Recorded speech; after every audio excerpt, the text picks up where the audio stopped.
Remember we met, I could tell by your smile. You hadn't been with a good girl like me in a while. Hi friends, எல்லாரும் எப்படி இருக்கீங்க? உங்களை பார்த்ததுல எனக்கு ரொம்ப சந்தோஷம். இன்னைக்கு வந்து நம்ம கிச்சன்ல ரொம்ப இன்ட்ரஸ்டிங்கான ரெசிபி உங்களுக்கு எல்லாருக்குமே ரொம்ப பிடிக்கும். குடல் குழம்புனா எண்ணெய் பிரியர்களுக்கு ரொம்ப பிடிச்சது குடல் குழம்பு. குடல் குழம்பு இட்லியும் சரியான மேட்சிங்கா இருக்கும். போட்டி குழம்புன்னு சொல்லுவாங்க பாத்தீங்களா, கடையில விற்கும். இட்லியும் போட்டி குழம்பும் கொடுப்பாங்க.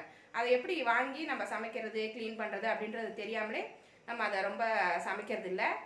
அப்படி சமைக்க தெரியாதவங்க அங்கே க்ளீன் பண்ணியே வாங்கிட்டு வந்துடலாம். க்ளீன் பண்ணி வாங்கிட்டு வந்ததுக்கப்புறம் அதை என்ன பண்ணணும், எப்படி சமைக்கணும், குக்கர்லேயே அதை எப்படி ஈஸியாக சமைக்கணும் அப்படின்றத இன்றைக்கி நான் சொல்லி காமிச்சிருக்கேன். சூப்பராக இருக்கும், ஈஸியாக செஞ்சிடலாம், செம்ம டேஸ்ட்டாக இருக்கும். வாங்க அது எப்படி செய்யலான்னு பார்க்கலாம். அதுக்கு முன்னாடி நம்ம சேனலை மறக்காமல் சப்ஸ்கிரைப் பண்ணி வச்சுக்கோங்க.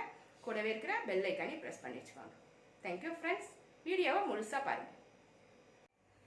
இன்றைக்கி குடல் குழம்பு எப்படி வைக்கிறது அப்படின்றது தான் இன்றைக்கி வீடியோ பார்க்க போகிறோம். குடல் குழம்பு வைக்கிறதுக்கு ஒரு குடல் வாங்கி வச்சுருக்கேன். ஒரு குடல் வந்து எப்படி பார்த்து வாங்கணும் அப்படின்னா, ரொம்ப முத்துன ஆடாக இருக்கும், பெரிய குடலாக தொங்கும் கடையில். அதை வாங்காதீங்க, கவுச்சி அடிக்கும், அதிகமாக கவுச்சி அடிக்கும்.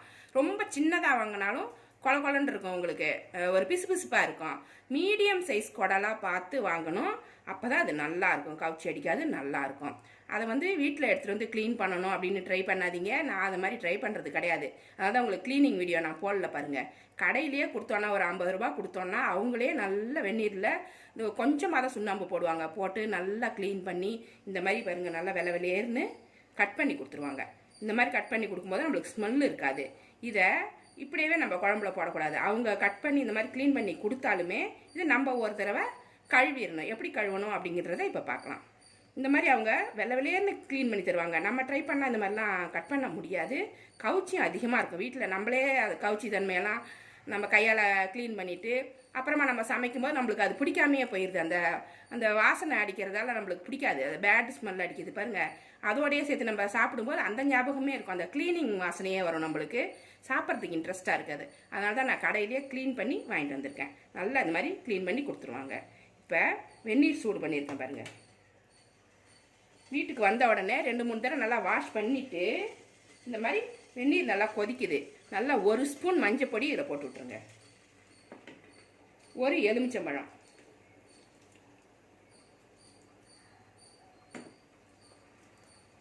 ஒரு எலுமிச்சம்பழத்தை முழுசாகவே புழிஞ்சி இதில் போட்டுருங்க. மஞ்சள் பொடியும் கொஞ்சம் அதிகமாகவே போடுங்க. போட்டுட்டு ஸ்டவ் ஆஃப் பண்ணிவிடுங்க. தண்ணி கொதிச்சோடனே ஸ்டவ் ஆஃப் பண்ணிவிட்டு இந்த குடலை எடுத்து அதில் போட்டு விட்ருங்க. அப்போ தான் மீதி கவுச்சியும் அதில் போயிடும். நம்மளுக்கு மட்டன் மாதிரியே இருக்கும், எந்த ஸ்மெல்லும் இல்லாமல் டேஸ்ட்டாக இருக்கும், நம்மளுக்கு சாப்பிட்றதுக்கு இன்ட்ரெஸ்ட்டாக இருக்கும்.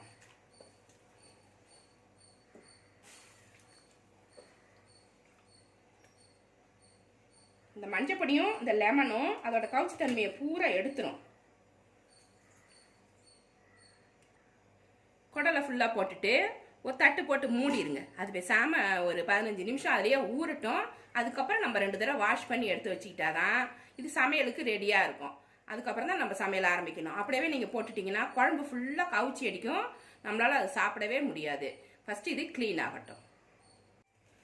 குழம்பு வந்து இன்றைக்கி குக்கரில் தான் வைக்க போகிறோம். ரொம்ப ஈஸி, குக்கரில் வைக்கிறது உங்களுக்கு ரொம்ப சுலபமாக இருக்கும். இதில் நல்லெண்ணெய் ஒரு கரண்டி அளவு ஊற்றிக்கணும். குக்கர் சூடானோடனே ஒரு கரண்டி நல்லெண்ணெய் ஊற்றிக்கலாம்.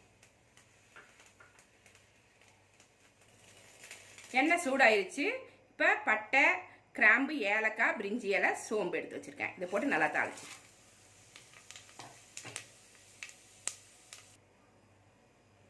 இப்போ 2 பெரிய வெங்காயம் நல்லா பொடி பொடியாக கட் பண்ணி வச்சுருக்கேன், அதை சேர்த்துடலாம்.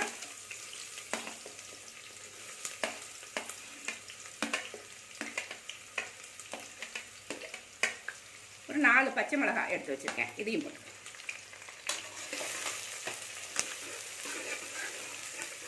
ஃபஸ்ட்டு நல்லா வதங்கட்டும். வெங்காயம் நல்லா வதங்கிடுச்சு. 3 தக்காளி கட் பண்ணி வச்சுருக்கேன், இதை போட்டுக்கலாம்.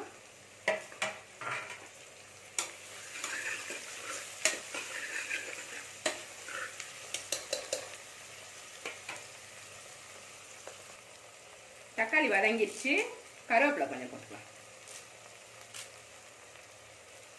கருவேப்பிலை போட்டுக்கலாம். அப்புறம் இஞ்சி பூண்டு பேஸ்ட்டு ஒரு 2 ஸ்பூன் போட்டுக்கிறேன். நான் கொஞ்சம் தூக்கலாக போட்டிங்கன்னா தான் நல்லாயிருக்கும். குடல் வந்து சாப்பிடும்போது செரிக்கும் நம்மளுக்கு. அது போட்டுக்கலாம்.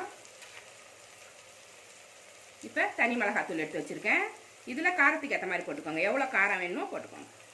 நான் ஒரு 2.5 ஸ்பூன் போடுறேன். நான் மல்லித்தூள் அதே அளவு போடுறேன், அதே மாதிரி 2.5 ஸ்பூன் போடுறேன். 1 ஸ்பூன், 2.5 ஸ்பூன். கரம் மசாலா பொடி இது வந்து ஆப்ஷனல் தான், இருந்தால் போடலாம், இல்லைன்னா விட்டுருங்க. இது ஒரே ஒரு ஸ்பூன் போட்டுக்கோங்க, இல்லைன்னாலும் பரவாயில்ல. இது மட்டன் மசாலா எடுத்து வச்சுருக்கேன். மட்டன் மசாலா, சிக்கன் மசாலா எது வேணால் யூஸ் பண்ணலாம். கறி மசால் பொடி உங்களுக்கு எது இருந்து போட்டுக்கோங்க. இது ஒரு 2 ஸ்பூன் அளவுக்கு இருக்குது, இதையும் போட்டுக்கிறேன்.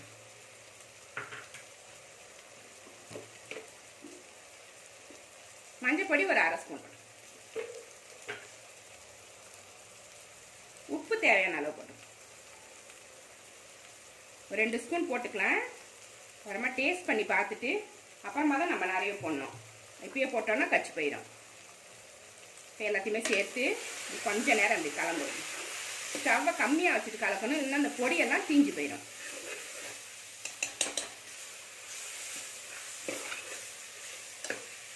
சும்மா ஒரு 10 செகண்ட் இப்படி பண்ணால் போதும், வதங்கினா போதும். ரொம்ப நேரம் வதக்க வேண்டாம், போட்ட பொடியெல்லாம் அப்புறம் கரிஞ்சு போயிடும்.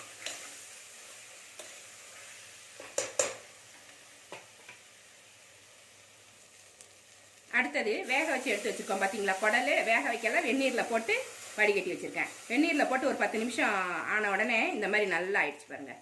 ஸ்மெல்லே இல்லை, சூப்பர் ஆயிடுச்சு. இதை அப்படியே போட்டுருங்க. நல்லா வாஷ் பண்ணிடணும். மஞ்சப்பொடி எலுமிச்சம்பழத்தில் ஊறின உடனே அதை எடுத்து வடிகட்டிட்டு நல்லா வாஷ் பண்ணிடணும். கொத்தமல்லி, புதினா, கருவேப்பிலை எல்லாமே கட் பண்ணி வச்சுருக்கேன். அதில் கொஞ்சம் கூடுதலாகவே போடுங்க. அடுத்தது தேங்காய் ஒரு 1/2 மூடி அரைச்சி வச்சுருக்கேன், இதை போட்டுக்கணும். அப்போ கிரேவி திக்காக இருக்கும். இப்போ தேவையான தண்ணி ஊற்றிடலாம். நம்மளுக்கு எவ்வளோ குழம்பு தேவையோ அதை விட கொஞ்சம் அதிகமாக, ஒரு 1/2 டம்ளர் இல்லை 1/4 டம்ளர் அதிகமாக ஊற்றுனீங்கன்னா குழம்பு சுண்டி வர்றப்ப நம்மளுக்கு கரெக்டாக இருக்கும். இவ்வளோ போதும். ஏன்னா குக்கரில் வந்து டக்குன்னு தண்ணி குறையாது, ஊற்றின தண்ணி அப்படியே இருக்கும். போட்டு நல்லா கலந்துக்கோங்க. உப்பு காரம் இந்த சமயத்தில் செக் பண்ணிக்கோங்க. செக் பண்ணிவிட்டு குக்கரை மூடணும். நல்லா கலந்து விட்டுட்டு உப்பு காரம்லாம் செக் பண்ணிக்கோங்க. பத்தலைன்னா போட்டுக்கோங்க. காரம் அதிகமாகிடுச்சுன்னா பயப்பட வேண்டாம். 2 தக்காளி இல்லைனா ஒரு 3 தக்காளி நல்லா கையால் கரைச்சிட்டு அதை ஊற்றிட்டிங்கனாக்கா அந்த புளிப்பு போயிட்டு காரத்தை கம்மி பண்ணிடும். உப்பு அதிகமாக இருந்தாலுமே தக்காளி தான் போடணும். தக்காளி போட்டிங்கன்னா சரியாயிடும். இப்போ உப்பு காரம்லாம் செக் பண்ணிக்கலாம். காரம்லாம் கரெக்டாக இருக்குது. உப்பு மட்டும் கொஞ்சம் குறையுது. அந்த குறையிற உப்பு மட்டும் கொஞ்சமாக போட்டுக்கிறேன் நான். அது மாதிரி செக் பண்ணிவிட்டு மூடிக்கணும். இப்போ இதை மூடிடலாம். இதை மூடிட்டு 15 விசில் வச்சு எடுக்கணும். குக்கரை மூடிட்டு 15 விசில் நான் வச்சு எடுக்க போகிறேன். உங்கள் குக்கரில் எப்படி வேகும் அப்படின்றத பார்த்து தான் நீங்கள் எடுக்கணும். என்னோட குக்கரில் 15 விசில் வச்சாதான் இந்த குடல் வந்து வேகும். மட்டனாக இருந்தாலும் எனக்கு அப்படி தான் வேகுது. சில பேருக்கு வந்து 5 விசில்லே வெந்துடும் அப்படின்னுவாங்க. அந்த மாதிரி குக்கராக இருந்தால் அது மாதிரி வச்சு எடுத்துக்கோங்க. குடல் கொஞ்சம் லேட்டாக தான் ஆகும், ரப்பர் மாதிரி அப்படியே கிடக்கும். அதனால் 15 விசில் நான் வச்சு எடுத்துகிட்டு காமிக்கிறேன். 15 விசில் வந்துருச்சு. குழம்பு ரெடி ஆயிடுச்சு. சூப்பராக இருக்குது பாருங்கள். அப்படியே நம்மளுக்கு ஈஸியாக குடல் குழம்பு குக்கர்லேயே ரெடி ஆகிடும். நான் ஒரு பிளேட்டில் எடுத்து வச்சு உங்களுக்கு காமிக்கிறேன்.